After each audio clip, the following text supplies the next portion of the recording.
भारतीय न्यूज़, सीधा, सटीक और निष्पक्ष। एक गुमनाम रात का राज। बशर का मास्को की ओर पलायन दमिश्क की सड़कों पर गहरा सन्नाटा था।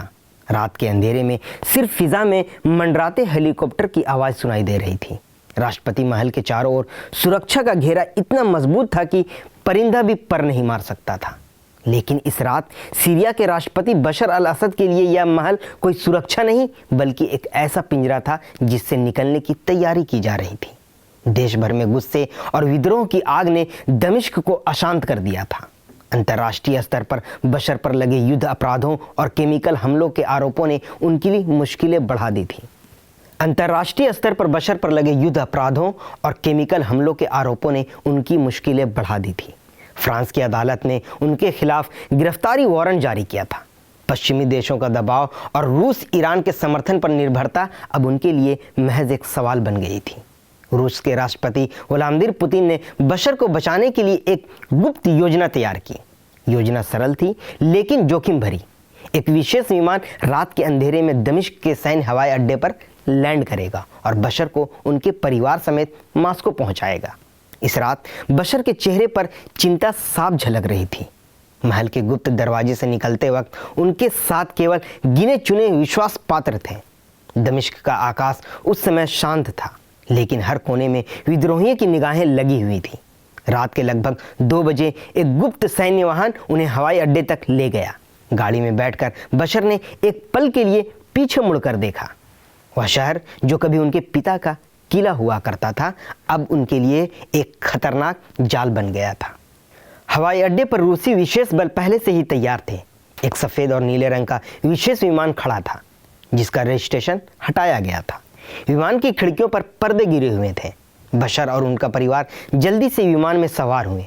उनके चेहरे पर राहत की झलक थी लेकिन दिल में एक सवाल था, क्या वे अपनी विरासत को हमेशा के लिए खो चुके हैं? जैसे ही विमान ने टेक ऑफ किया बशर ने मास्को में अपने भविष्य के बारे में सोचा। वह अब तक अपने देश के एकमात्र ताकतवर नेता रहे थे लेकिन अब वह एक भगोड़े थे जिन्हें अपने अस्तित्व के लिए रूस पर निर्भर रहना था। आदाब सलाम, मैं हूं चांद हसन। आप सबका स्वागत है चर्चित चेहरे में।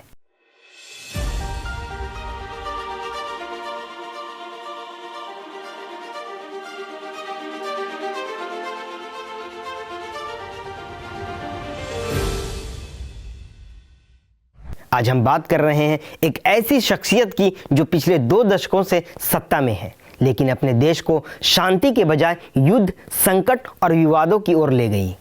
हम चर्चा कर रहे हैं सीरिया के भूतपूर्व हो चुके राष्ट्रपति बशर अल असद की। बशर अल असद का जन्म 11 सितंबर 1965 को दमिश्क में हुआ। उनके पिता हाफिज अल असद 1971 से 2000 तक सीरिया के राष्ट्रपति रहे।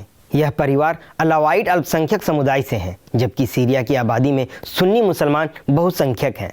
हाफिज ने सत्ता पर अपनी पकड़ मजबूत करते हुए राजनीतिक विरोधियों को कुचल दिया और यही रणनीति बशर ने भी अपनाई।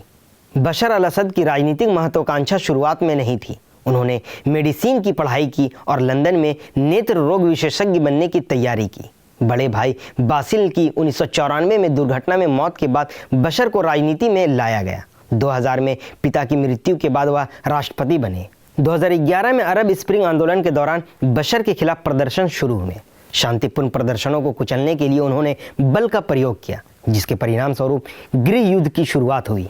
13 साल से चल रहे इस युद्ध में लाखों लोग मारे गए और 1.3 करोड़ लोग विस्थापित हो चुके हैं।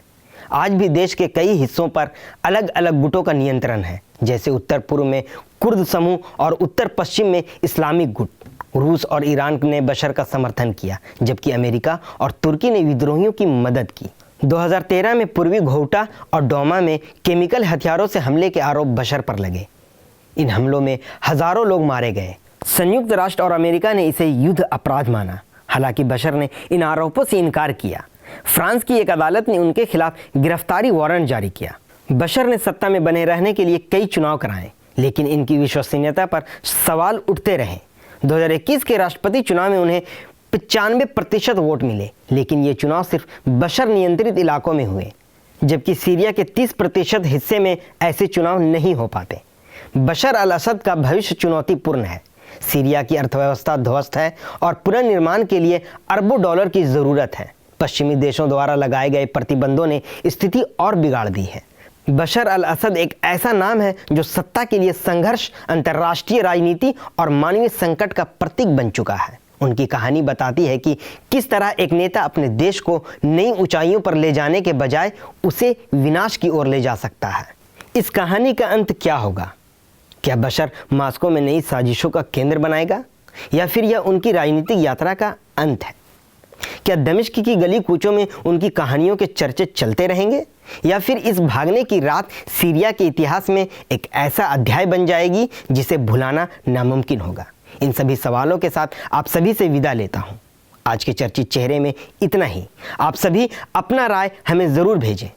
अगले हफ्ते फिर मिलते हैं एक नए चर्चित चेहरे के साथ। तब तक के लिए धन्यवाद।